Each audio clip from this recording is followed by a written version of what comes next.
देश के अगले राष्ट्रपति के लिए आज वोटिंग होगी और एनडीए की ओर से द्रौपदी मुर्मू और विपक्ष की ओर से पूर्व वित्त मंत्री यशवंत सिन्हा मैदान में हैं। दूसरी तरफ जगदीप धनखड़ आज एनडीए की ओर से उपराष्ट्रपति पद के लिए नामांकन करेंगे। संयुक्त विपक्ष ने कांग्रेस नेता मार्गरेट अल्वा को उपराष्ट्रपति उम्मीदवार घोषित किया है। संसद का मॉनसून सत्र आज से शुरू हो रहा है और आज से आम लोगों की जेब पर महंगाई की और मार पड़ रही है। जीएसटी की नई दरें लागू होने के बाद अब दूध, दही, पनीर, हॉस्पिटल और होटल का कमरा भी महंगा हुआ है। आज सावन का पहला सोमवार है, साथ ही शिवालयों में भी गूंज रहे हैं बम बम भोले के जयकारे। टीम इंडिया ने इंग्लैंड में वनडे सीरीज जीतकर नया इतिहास कैसे रचा? देश की तमाम खबरों का अपडेट देखिए भारतवर्ष टॉप 9 में।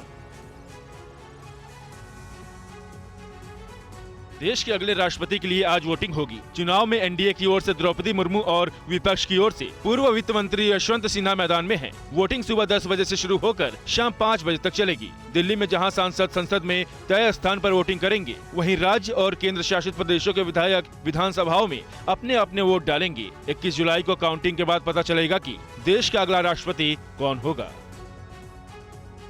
संसद का मानसून सत्र आज से शुरू हो रहा है। 12 अगस्त तक चलने वाले इस सत्र में कई अहम बिल पेश किए जाएंगे। सत्र के हंगामेदार होने के आसार हैं। विपक्षी दलों ने पहले ही मानसून सत्र में बेरोजगारी, अग्निपथ योजना और किसानों से जुड़े मुद्दों पर चर्चा की मांग की है। मानसून सत्र में 18 बैठकें होंगी। इससे पहले सर्वदलीय बैठक के दौरान लोकसभा स्पीकर ओम बिरला ने सदस्यों से सदन की शालीनता, गरिमा और अनुशासन को बनाए रखने में सहयोग करने की अपील की। एनडीए के उपराष्ट्रपति पद के उम्मीदवार जगदीप धनखड़ आज दोपहर 12 बजे अपना नामांकन दाखिल करेंगे। इस मौके पर प्रधानमंत्री मोदी समेत बीजेपी के कई वरिष्ठ नेता मौजूद रहेंगे। उपराष्ट्रपति पद के लिए 6 अगस्त को चुनाव होना है और उसी दिन वोटों की गिनती होगी। वहीं संयुक्त विपक्ष ने वरिष्ठ कांग्रेस नेता मार्गरेट अल्वा को अपना उपराष्ट्रपति उम्मीदवार बनाया है। मौजूदा उपराष्ट्रपति एम वेंकैया नायडू का कार्यकाल 10 अगस्त को खत्म हो रहा है। प्रधानमंत्री मोदी आज नई दिल्ली के डॉक्टर अंबेडकर इंटरनेशनल सेंटर में भारतीय नौसेना नवाचार और स्वदेशीकरण संगठन के सेमिनार स्वावलंबन को संबोधित करेंगे। इसका मकसद नेवी के स्वदेशी प्रौद्योगिकी को बढ़ावा देना है। पीएमओ के मुताबिक आजादी का अमृत महोत्सव के एक भाग के रूप में NIIO ने DRI के साथ मिलकर नेवी में कम से कम 75 नई स्वदेशी टेक्नोलॉजी को शामिल करने का लक्ष्य रखा है। पंजाब के मोहाली की जीरकपुर पुलिस और भुप्पी राणा गैंग के गैंगस्टरों के बीच रविवार रात मुठभेड़ हुई। मुठभेड़ में एक बदमाश घायल हो गया, जबकि पुलिस ने 3 बदमाशों को गिरफ्तार कर लिया। आरोपियों के पास से 2 पिस्टल बरामद हुए हैं। पुलिस के मुताबिक 4 बदमाश बल्टाना में एक होटल मालिक से वसूली करने के लिए आए थे। एनकाउंटर में एक पुलिसकर्मी के भी घायल होने की खबर है। आज से आम लोगों की जेब पर महंगाई की और मार पड़ रही है। आटा, पनीर, दही समेत पैकेट बंद और लेबल वाली चीजें, मछली, शहद, सूखा मखाना, सूखा सोयाबीन पर जीएसटी की नई दरें लागू होंगी। हालांकि ये दरें फ्रोजन वस्तुओं को छोड़कर लागू होंगी। इन पर सरकार ने 5% जीएसटी लगाने का फैसला किया था। इसी प्रकार टेट्रा पैक और बैंक की तरफ से चेक जारी करने पर 18% और एटलस समेत नक्शे और चार्ट पर 12% जीएसटी लगेगा। देवों के देव महादेव के प्रिय महीने सावन का आज पहला सोमवार है।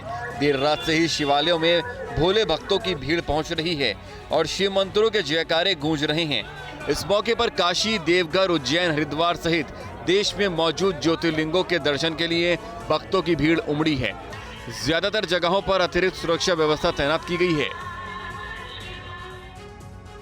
इंग्लैंड के खिलाफ टीम इंडिया ने T20 के बाद वनडे सीरीज पर कब्जा कर लिया है। तीसरे और निर्णायक वनडे में टीम इंडिया ने मेजबान इंग्लैंड को 5 विकेट से हराकर 3 वनडे मैचों की सीरीज 2-1 से अपने नाम कर ली है। टीम इंडिया ने 8 साल बाद इंग्लैंड को वनडे सीरीज में उसी के घर में हराया है। इंग्लैंड ने भारत को जीत के लिए 260 रनों का लक्ष्य दिया। ऋषभ पंत के नाबाद 125 रनों की पारी के साथ हार्दिक पांड्या की तूफानी 71 रनों की पारी की बदौलत टीम इंडिया ने शानदार जीत हासिल की। पंत को प्लेयर ऑफ द मैच और पांड्या को प्लेयर ऑफ द सीरीज चुना गया। बैडमिंटन स्टार पीवी सिंधु ने सिंगापुर ओपन 500 सीरीज खिताब जीतकर नया इतिहास रच दिया है। फाइनल मुकाबले में पीवी सिंधु ने चीन की ZY वांग को 21-9, 11-21 और 21-15 से हराया। सिंधु ने पहली बार सिंगापुर ओपन जीता है। इसके साथ ये खिताब जीतने वाली वो तीसरी भारतीय खिलाड़ी बन गई हैं। इससे पहले 2010 में साइना नेहवाल और 2017 में साई प्रणीत ने ये खिताब जीता था। प्रधानमंत्री मोदी ने सिंधु को बधाई देते हुए कहा कि ये पूरे देश के लिए गर्व का पल है। केंद्रीय खेल मंत्री अनुराग ठाकुर ने भी सिंधु की कामयाबी पर उन्हें बधाई दी है।